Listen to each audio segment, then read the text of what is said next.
We have learnt that change of color, change of state, and change of smell are few external indications which help us to know whether a chemical reaction has taken place or not. Now, let us see the fourth important characteristic change that occurs during a chemical reaction. Whenever we think of a chemical reaction, the quite common picture that comes into our mind is something like this, as you see here, isn't it? Yes, it is nothing but the evolution of gas. So, evolution of gas is the next important characteristic change that happens during a chemical reaction. You have already learned an example of a chemical reaction where there is evolution of gas. Do you remember that? It is addition of zinc to dilute sulfuric acid. As you know, during this reaction, zinc and dilute sulfuric acid react to form the products zinc sulfate along with the evolution of hydrogen gas. As you see here, during this reaction, hydrogen gas is evolved in the form of gas bubbles, as you see here in this picture. So, let us see another example of a chemical reaction where there is evolution of gas. So, another similar example of a chemical reaction where there is evolution of gases, as you see here, reaction of iron with dilute sulfuric acid. So, during this reaction, when iron reacts with dilute sulfuric acid, it forms the product iron sulfate along with the evolution of hydrogen gas. As you see here, bubbles are formed here in the solution. So, it is nothing but the evolution of hydrogen gas.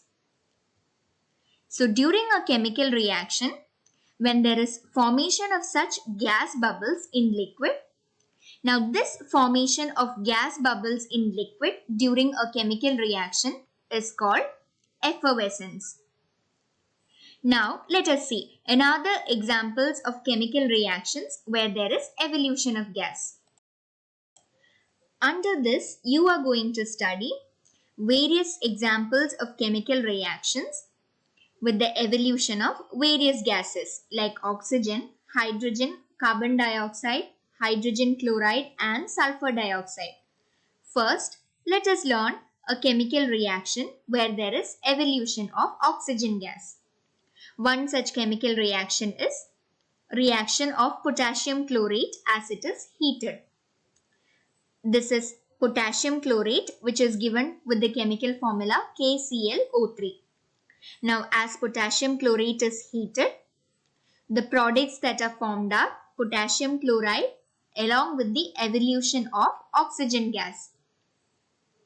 As you see here in the picture, this is the experimental setup used for this chemical reaction. This chemical reaction of heating potassium chlorate to form the products potassium chloride with oxygen gas is a very slow reaction. Therefore, we need to use a catalyst to speed up the reaction. So, one such catalyst that can be used to speed up a reaction is manganese dioxide. So, here in this reaction, we use the catalyst manganese dioxide to speed up the reaction. So, as you see here in the picture, potassium chlorate, it is taken in the boiling tube, and as it is heated, the products that are formed are potassium chloride and oxygen gas is also evolved. Now, this oxygen gas that is evolved passes through this delivery tube as you see here, and it goes into this gas jar that is fitted here in this trap and beehive shell. Thus, oxygen gas can be collected. So, from this reaction, we see that potassium chlorate, as it is heated in the presence of a catalyst that is manganese dioxide, the products formed are potassium chloride along with the evolution of oxygen gas.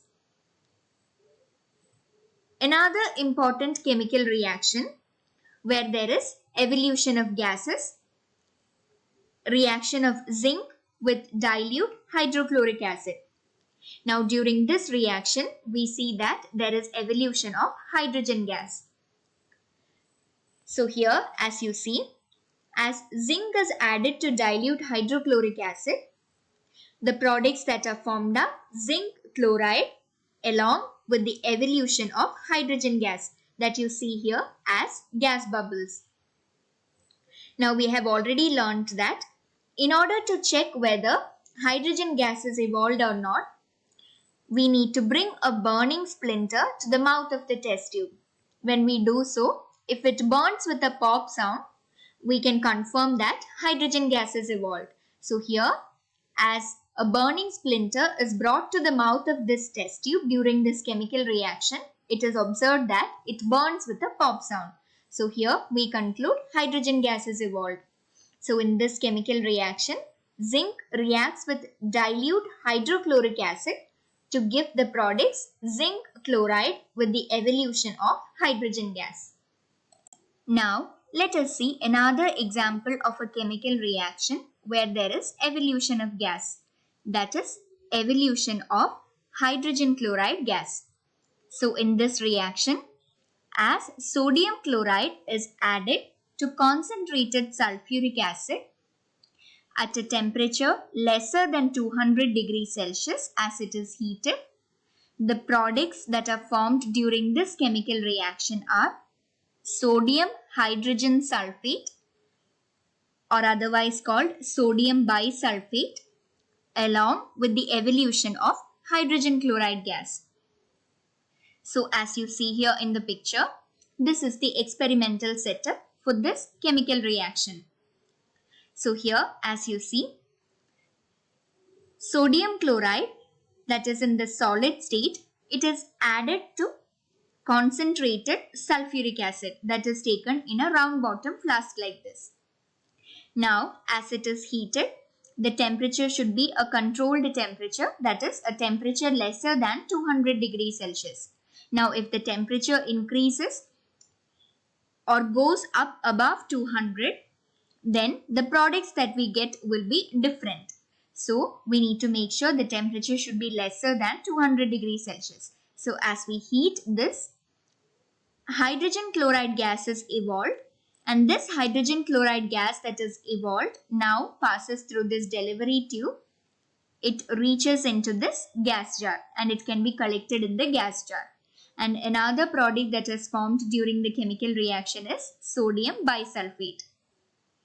Now you must be wondering, why is there a jar of concentrated sulfuric acid here again? This is nothing but concentrated sulfuric acid that is used to dry the hydrogen chloride gas that comes from this reaction vessel. So you need not go in detail with the experimental setup, as you will be studying this in your higher classes. So the only thing that you need to know now is that as sodium chloride reacts with concentrated sulfuric acid at a temperature lesser than 200 degrees Celsius, the products that are formed are sodium hydrogen sulfate or sodium bisulfate, along with the evolution of hydrogen chloride gas. Now, let's take another example of a chemical reaction which involves the evolution of carbon dioxide gas. As you see here in the chemical reaction, calcium carbonate, as it is taken along with dilute hydrochloric acid, and as the reactants are heated, the products that are obtained are calcium chloride, water, along with the formation of carbon dioxide gas. Now let's look into the experimental setup. As you see here, this is the experimental setup for the above chemical reaction. And as you see in the picture, calcium carbonate is taken along with dilute hydrochloric acid, and as it is heated, the products formed are calcium chloride and water, and carbon dioxide gas formed is evolved. It passes through this delivery tube, it reaches this gas jar, and then it can be collected from there. But you need not worry about this experimental setup, as you are going to study about this in detail in your higher classes. So the only thing that you need to know is this chemical equation, that is calcium carbonate as it reacts with dilute hydrochloric acid. The products that are formed are calcium chloride, water, and carbon dioxide gas. So these experimental setups are shown here only for you to understand how the reaction takes place. Now, let's take an example of a chemical reaction where there is evolution of sulfur dioxide gas. As you see here in the chemical equation, sodium sulfite, as it is heated along with dilute hydrochloric acid, the products that are formed are sodium chloride, water, and sulfur dioxide gas. As you look into this experimental setup, we see that sodium sulfite and dilute hydrochloric acid are heated in this reaction vessel, and as it is heated, chemical reaction takes place, and the products that are formed are sodium chloride, water, and sulfur dioxide gas is evolved from here. It passes through this delivery tube and then it finally reaches this gas jar from where the gas can be collected. Now, as you look into this, we see that as sodium sulfite is heated, the gas that is evolved is sulfur dioxide gas. Likewise, in the previous case, we have seen that as carbonate is heated, the gas that is collected is carbon dioxide. Here, sulfite is heated and gas collected is sulfur dioxide. So keep that in mind.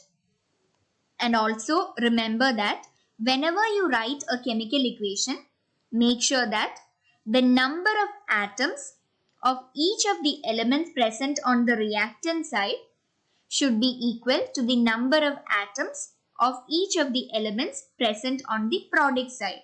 Or in other words, when you write a chemical reaction, it is to be noted that all the chemical equations are to be balanced chemical equations.